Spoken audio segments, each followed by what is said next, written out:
Bonjour à tous amis dégustateurs, bienvenue donc pour les vins de ce week-end d'ascension. Alors nous ça a été une ascension, non ça a été, allez, une élévation sympathique, œnologique, avec de jolis vins. Donc on a poursuivi le fait de goûter les 2020 qui sont arrivés, enfin les derniers plutôt vins rentrés. Et donc le dernier de la série des domaines Mas, c'est La Brûlée, donc Givry Domaine Mas, La Brûlée 2020. Alors on retrouve toujours le même style que les trois précédents dégustés. Toujours ce nez, framboise, groseille, plutôt aigu, joli, bien mûr. Les notes fraîches, végétales, ronces, sous bois. Plutôt en pointe d'ailleurs, parce que c'est plutôt, la note est plutôt d'ailleurs assez réglissée, épice réglisse, sur un fond moka d'élevage, mais bien intégré.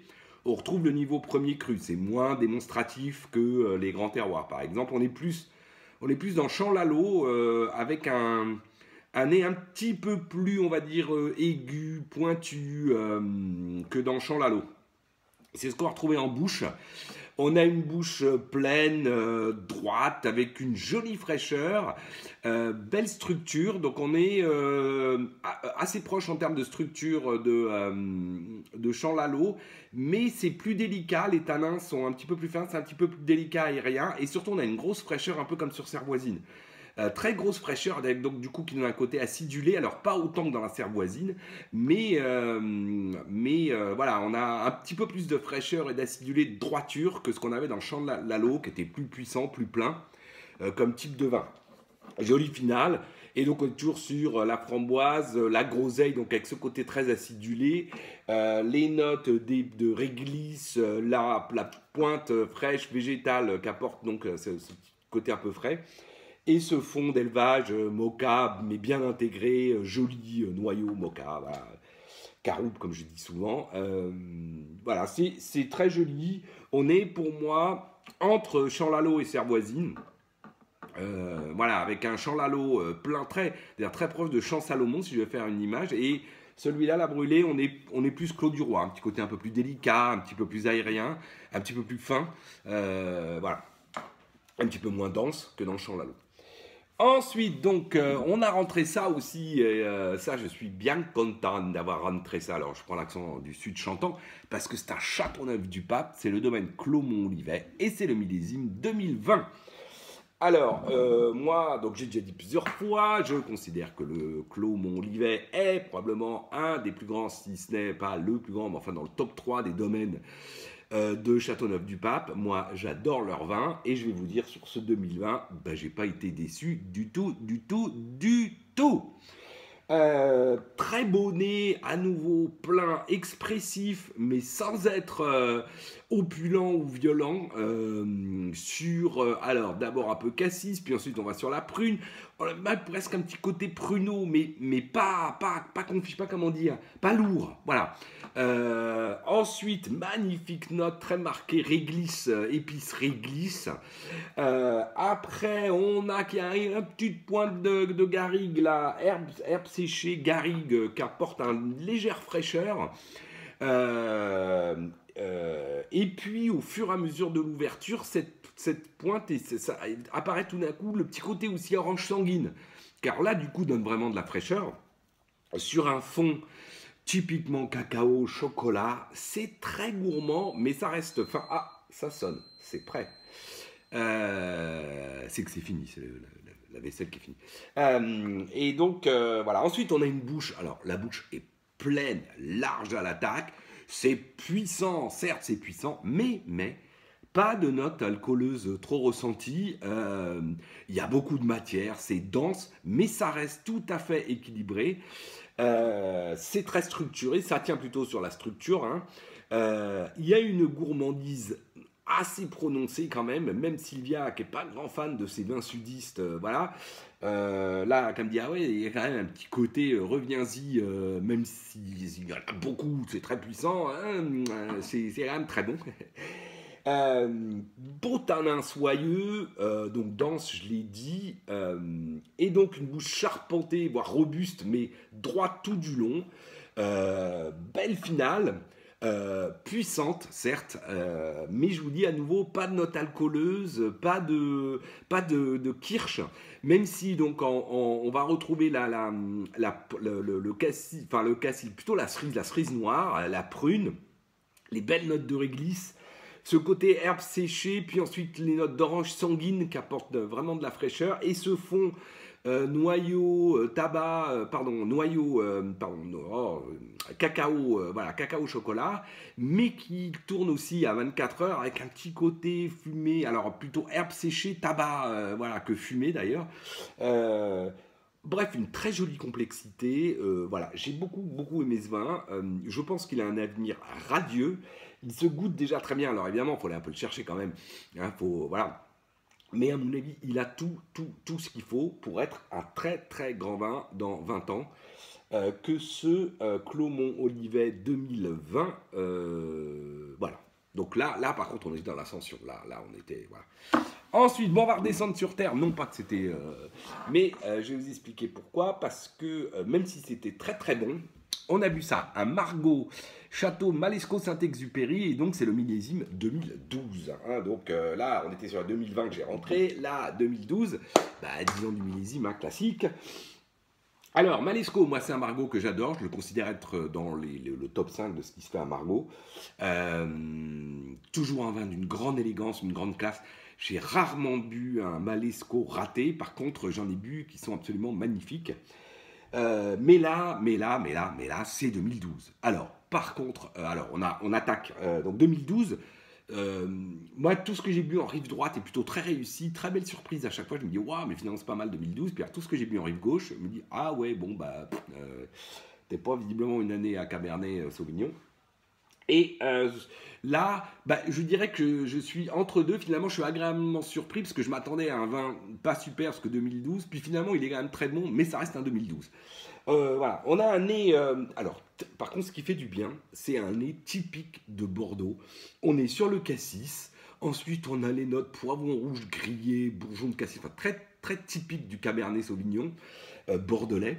On a ensuite les pointes qui vont ensuite prendre vraiment la place de cèdre, de bois précieux sur un fond fumé tabac. Bref, on est, boîte à cigares, on est dans l'archétype du Bordeaux, du beau Bordeaux. Donc c'est très beau, ça fait du bien. Même Sylvia te dit ah oui quand même c'est très bon ça, voilà. Donc oui, c'est bon un Bordeaux, il n'y a pas à dire, voilà. Ensuite, on a une bouche charpentée, droite, fraîche, évidemment. Hein, on sent, et surtout, ce qu'on sent, c'est des tanins. Sont ronds, à la limite soyeux, mais enfin plutôt ronds que soyeux, hein, faut bien l'admettre. Mais surtout, ils enrobent tout juste la fraîcheur et tout ça est un petit peu, je dirais, raide. Voilà. C'est un petit peu raide en bouche. C'est là où on sent que 2012, la maturité, elle est juste. Et même des gens qui travaillent très bien, ils ont réussi, je pense, ils ont réussi là, en tout cas, à garder ça tout à fait bon. Mais on n'est pas dans le côté moelleux du tanin, voilà, avec de grosses tonicité de la fraîcheur, etc. Non, un peu raide. Belle finale, fraîche pour le coup, et une persistance, tout ce qu'il y a de plus honnête et intéressante. À nouveau sur le cassis et notre poivron rouge grillé, léger bourgeon de cassis. Ensuite, les belles notes cèdre, bois précieux sur ce fond tabac fumé, boîte à cigares. Tout très classique, c'est très bon, bu sur 24 heures, ça n'a pas démérité tout du long des 24 heures. Et voilà, donc un beau vin quand même, que ce Malesco Saint-Exupéry. Mais dans un millésime, pas génial. Un beau vin digne de son rang, surtout ça que je voulais dire. Voilà, hein, même dans un millésime pas super, Malesco, ça reste toujours bon, quoi. Ensuite, alors vous savez, je voulais relater la dégustation des vins de Saumur et de Chinon, où moi je ne m'étais pas spécialement éclaté, et puis en faisant les commentaires, tout ça, j'avais beaucoup senti fruits noirs, j'avais mis nez de fruits noirs, puis après les notes végétales, fruits noirs, et puis il y a quelqu'un qui m'a dit, c'est quand même bizarre, parce que le Cabernet Franc, d'habitude c'est le fruit rouge. Je me suis dit, ah oui, c'est vrai que c'est étonnant. Et j'ai regardé, sur mes notes, alors moi j'ai pas beaucoup de Chinon, c'est pas mon truc les Chinons de Saumur, par contre j'ai un peu de Bourgueil, j'aime bien moi, certains domaines. Et là, souvent, effectivement, je suis sous le fruit rouge. Donc, je me suis dit, tiens, je vais aller vérifier ce qu'il en est. Et donc, j'ai ouvert ça. Alors, domaine de la chevalerie, c'est donc à Bourgueil.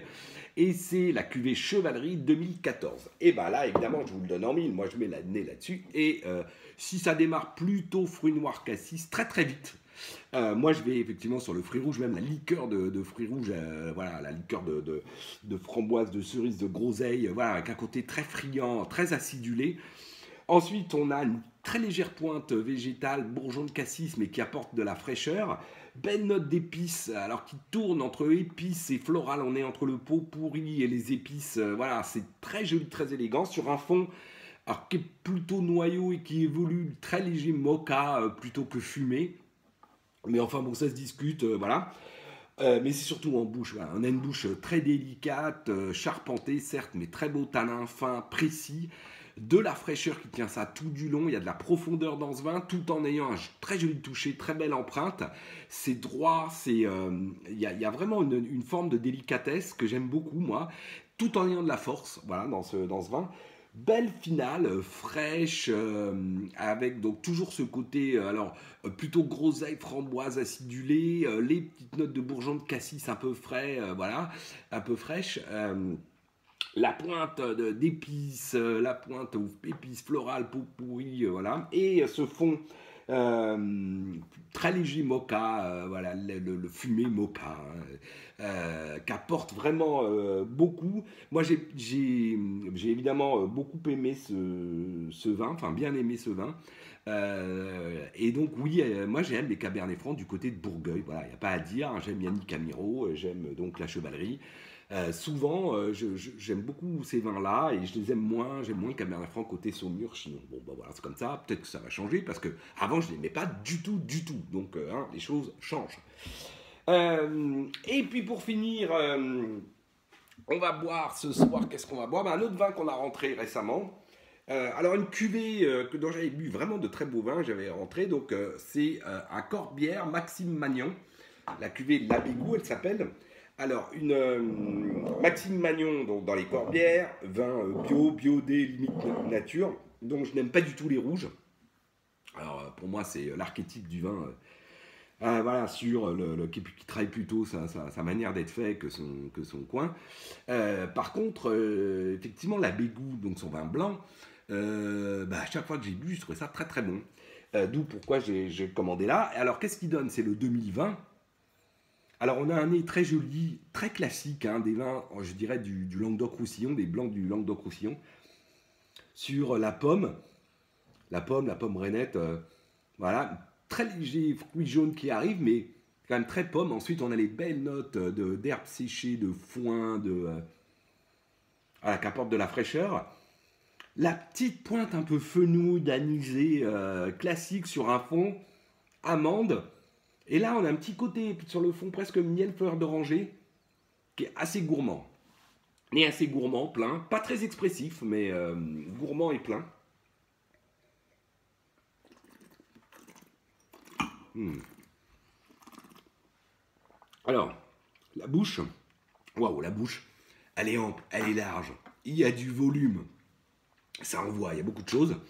Beaucoup de matière dense, c'est large. Ça reste tonique parce qu'il y a du perlant, clairement il y a un peu de gaz, hein, comme beaucoup aujourd'hui, hein. Beaucoup de vins blancs aujourd'hui, en fait moi je me rends compte, ont du gaz, ce qui leur permet de garder ce côté un peu frais, tonique, fraîcheur, voilà. Euh, c'est la finale là, qui hein, une finale voilà, ronde et qui le gaz là joue pas vraiment son rôle sur la finale, hein. Du coup c'est puissant. Et c'est un peu pâteau sur la finale, hein, je sais pas pourquoi, mais autant l'attaque est, enfin plutôt c'est large, ample à l'attaque, puis on a ce gaz qui donne ce côté un peu tonique, et sur la finale là, ben ça s'effondre un peu, ça devient un peu mou pâteau. Voilà, c'est le reproche que je ferais à cette Bégou 2020. Les dernières que j'avais bu, c'était pas comme ça, mais bon, voilà, peut-être c'est la bouteille, sinon c'est effectivement 2020, c'est puissant, ça envoie, hein, c'est un millésime assez extrême. Peut-être qu'il faut attendre, voilà. Alors, ça reste très très bon, mais c'est vrai que j'en ai bu des plus jolis. Voilà, donc un joli week-end au final, même si c'était pas l'ascension au sommet œnologique. Quoique ce Clomont Olivet était vraiment un très très beau vin. Et on a pris du plaisir sur tous les autres, donc c'est ça qui est essentiel.